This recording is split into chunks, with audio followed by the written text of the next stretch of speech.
अल्लाह पाक ने कुरान पाक सूरह अहज़ाब के अंदर इरशाद फरमाया, मा काना मुहम्मदुन अबा अहदिम मिर रिजालिकुम वलाकिन रसूलुल्लाहि व खातमन नबिय्यीन, कि जिहड़े मुहम्मद सल्लल्लाहु तआला अलैहि वसल्लम ने तुहाडे मर्दां दे विचों किसे दे बाप नहीं, लेकिन अल्लाह दे रसूल ने ते अल्लाह पाक दे आखिरी नबी ने।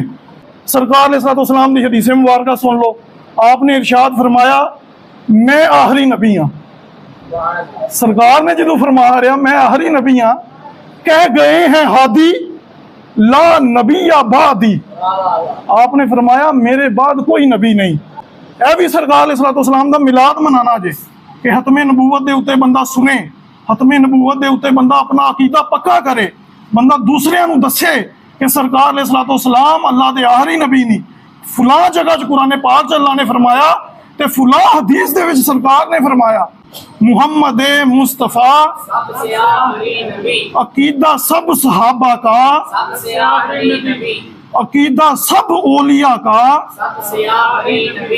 7 सितंबर नूं मनाया जांदा वे। ते वो दिन सी जिस दिन पाकिस्तान दे विच कादियानियां नूं काफिर करार दिता गया। ते यह जिहड़ा दिन वे असीं सलाम पेश करने जिन्हां उलमा कराम ने इस मौके दे उत्ते अपनी हिदमात पेश कीतियां।